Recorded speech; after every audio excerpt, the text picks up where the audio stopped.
Balapan Moto3 di sirkuit Mugello pada Minggu 31 Mei 2026 kemarin benar-benar menyajikan drama tingkat tinggi yang bikin jantung copot.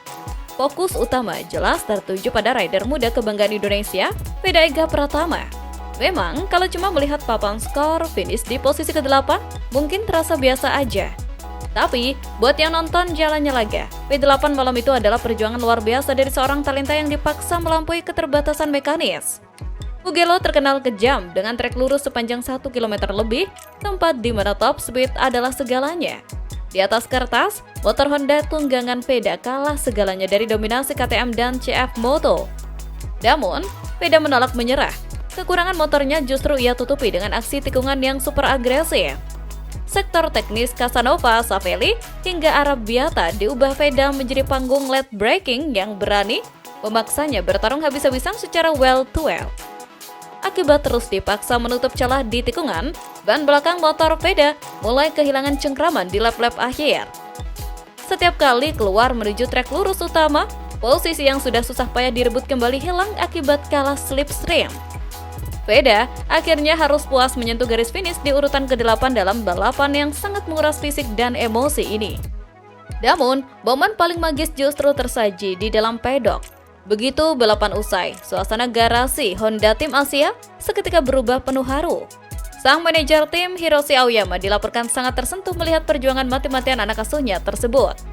Aoyama menilai performa Veda telah melampaui batas kemampuan motornya, sehingga hasil P8 dianggap tidak mencerminkan bakat asli Veda yang sesungguhnya.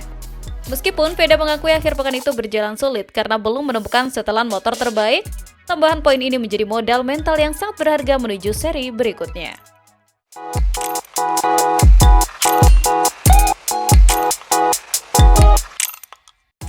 Anak muda Gunung Kidul 1 ini emang gak ada obat. Saat mesin Honda NSF 250RW miliknya dianggap sepele dan kalah spek, Veda Ega Pratama justru memilih adu mekanik pakai nyali di sirkuit paling kejam, Mugello, Italia. Sejak lampu start padam, balapan langsung bergeser ke mode chaos. Hakim Danis yang start dari posisi terdepan langsung memimpin, sementara Veda melakukan manuver magis dari grid 12 untuk menembus posisi 6 besar. Tapi namanya juga Mugello, trek lurus sepanjang 1 km benar-benar jadi makanan empuk buat motor KTM milik Brian Uirarte yang punya top speed ngeri. Akibat kalah slipstream dan digebuk agresivitas rider lain, posisi Veda sempat melorot parah sampai urutan ke-15. Disinilah mentalitas aslinya keluar. Sadar motornya kalah nafas di strike, Veda menghemat ban lunaknya dan melakukan comeback yang bikin merinding. Dia memotong defisit kecepatan lewat teknik trial braking yang super ekstrim. Veda nekat ngerem lebih lambat di tikungan cepat demi menjaga momentum motor. Aksi gila ini bahkan sempat bikin mekanik tim rival di paddock ketar-ketir melihat data telemetri Veda yang melaju konstan tanpa bantuan angin pembalap lain.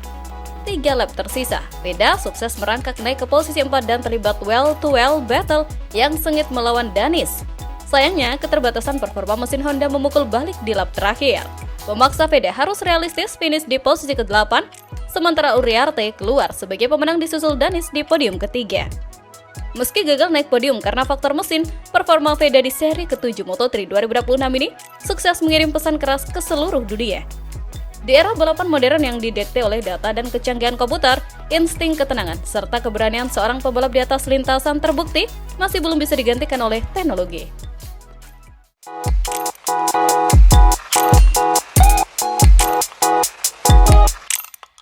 Sirkuit Mugello di Italia terkenal punya aspal super licin dan tikungan yang kejam banget. Buat pembalap pemula, sirkuit ini jelas jadi momok yang menakutkan. Tapi, di musim Moto3 2026, atmosfer paddock mendadak heboh dan panik.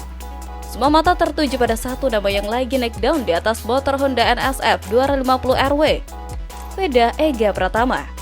Bocah asal Indonesia ini benar-benar tampil berani dan menolak buat tunduk. Dengan gaya balap yang super agresif, dia sukses menaklukkan tikungan menantang seperti Casanova dan Savelli lewat aksi late braking yang nekat tapi terukur. Di tikungan cepat pun, Veda tetap gaspol tanpa kehilangan kendali sedikit pun. Aksi gila ini langsung bikin media Italia heboh dan menyebut gaya balapnya mirip gabungan antara kecerdasan strategi Valentino Rossi dan agresivitas ekstrim Marc Marquez. Ditambah lagi, sempat muncul rumor di kalangan pecinta balap kalau motor Hondanya dapat upgrade rahasia di bagian gearbox yang bikin tarikannya makin enteng di trek lurus. Kerennya lagi, kegilaan Veda di lintasan langsung memicu gempa di balik layar. Aksi nekatnya nggak cuma bikin tim-tim besar Eropa mulai melirik serius, tapi juga bikin manajemen Honda tim Asia kewalahan gara-gara banjir sponsor dari berbagai penjuru dunia. Garasi Honda dilaporkan sampai pusing menyortir ratusan proposal kerjasama yang masuk tiap jam. Merek dunia kayak Red Bull, Pirelli, sampai Alpine Star bahkan harus antri dan saling sikut dengan brand lokal Indonesia demi bisa nempel di baju balap dan motor Veda. Nilai jual Veda langsung melonjak drastis hingga ditaksir menyentuh angka belasan miliar rupiah.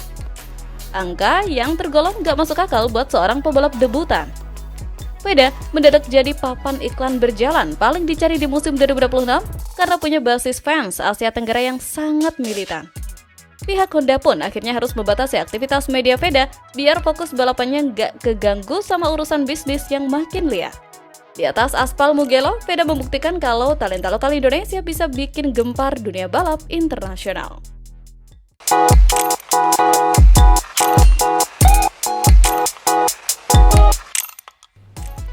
Di dunia balap, kecepatan itu segalanya. Tapi kadang, saking cepatnya berputar, roda bisnis dan ambisi di MotoGP malah bikin pusing sendiri. Di satu sisi, kita melihat seorang legenda yang mulai lelah. Di sisi lain, para bos tim mulai pening melihat bursa transfer yang mirip pasar kaget. Kita mulai dari garasi Ducati. Marc Marquez, sang The Baby Alien, dikabarkan sudah sepakat buat perpanjang masa bakti sampai musim 2028. Tapi ada satu syarat unik yang dia selipin di draft kontraknya. Dia minta kebebasan buat pensiun dini tanpa penalti finansial alias denda sepeser pun. Carlo Pernat sempat berujar kalau Marquez ini beneran lagi mikir buat berhenti. Menurutnya, pembalap Spanyol itu udah kelelahan secara mental. Bayangin aja setelah sempat ngerasain neraka cedera panjang, bangkit lagi, lalu dihantam kecelakaan di Mandalika dan patah tulang kaki di Prancis kemarin. Wajar kalau fisiknya mulai protes. Marquez kabarnya sengaja pasang klausul 1+1 tahun untuk jaga-jaga kalau motor 850cc baru nanti nggak kompetitif atau kalau fisiknya udah nggak sanggup lagi diajak baku hantam di barisan depan. Dia cuma mau pergi dengan tenang tanpa pusing urusan duit. Nah, drama masa depan Marquez ini sebenarnya cuma puncak gunung es dari liarnya bursa transfer MotoGP sekarang yang makin nggak masuk akal. Kondisi karut-marut ini akhirnya bikin managing direktur Yamaha Paulo Palvicio ikutan jengkel. Yamaha baru aja kehilangan Fabio Quartararo yang diam-diam membelot ke Honda, yang bikin mereka terpaksa ngerombak skuad buat nyari George Martin dan Ai Ogura. Palvicio menegaskan kalau fenomena transfer yang terjadi terlalu dini sebelum musim dimulai itu beneran gak sehat dan ngerugiin investasi tim.